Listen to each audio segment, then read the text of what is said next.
प्रेम के ऊपर ओशो जी के विचार। जब भी मैं प्रेम शब्द का उपयोग करता हूँ तो यह मेरा अर्थ है। यह ध्यान के फूल की सुगंध है जो किसी एक के लिए नहीं है। यह कोई रिश्ता नहीं है। हाँ, यह सुगंधित हो सकता है अगर कोई आसपास होता है।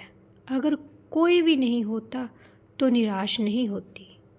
फूल अपनी छलकती हुई ऊर्जा का आनंद ले रहा है। यह धन्य है। इसने अपना खजाना पूरे अस्तित्व को दिया है। प्रेम और विवाह का क्या संबंध है? प्रेम से तो विवाह निकल सकता है, लेकिन विवाह से प्रेम नहीं निकलता और न ही निकल सकता है। प्रेम परमात्मा की व्यवस्था है और विवाह आदमी की। विवाह सामाजिक संस्था है। प्रेम प्रकृति का दान है। प्रेम तो प्राणों के किसी कोने में अनजाने पैदा होता है। मित्रता शुद्धतम प्रेम है। यह प्रेम का सर्वोच्च रूप है, जहाँ कुछ भी नहीं मांगा जाता, कोई शर्त नहीं होती, जहाँ बस देने में आनंद आता है। प्रेम कभी अधिकार नहीं जमाता और प्रेम को मुट्ठी में बांधा नहीं जा सकता। सच्चा प्रेम आपको स्वतंत्रता में ले जाता है। स्वतंत्रता सर्वोच्च शिखर है, परम मूल्य है और प्रेम स्वतंत्रता के सबसे करीब है। प्रेम के बाद अगला कदम स्वतंत्रता है।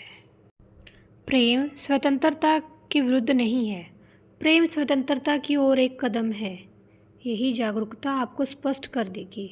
उस प्रेम का उपयोग स्वतंत्रता के लिए एक सीढ़ी के पत्थर के रूप में किया जाना चाहिए। अगर तुम प्रेम करते हो तो तुम दूसरों को मुक्त करते हो, और जब तुम दूसरों को स्वतंत्र करते हो तुम दूसरों के द्वारा मुक्त हो जाते हो। प्रेम एक साझाकरण है, शोषण नहीं। और वास्तव में प्रेम कभी भी कुरूपता और सुंदरता की तरह सोचता ही नहीं। आप आश्चर्यचकित होंगे, प्रेम कभी भी बदसूरती और सुंदरता के बारे में नहीं सोचता। प्रेम केवल कृत्य करता है, प्रतिबिंबित करता है, ध्यान करता है, कभी नहीं सोचता। प्रेम तो एक तरफा ही होता है, दो तरफा तो व्यापार होता है। प्रेम वो रहा है जो हमें असली आत्मा की ओर ले जाता है, जो हमारी असली जीवन का स्रोत है। प्रेम का अर्थ है कि आप दूसरों की आत्मा को समझते हैं और उन्हें उनके जैसे होने की अनुमति देते हैं। प्रेम वो अनमोल रत्न है जो हमारे जीवन को सुंदर और महत्वपूर्ण बनाता है, जो हमें सच्चे खुशियों की ओर ले जाता है।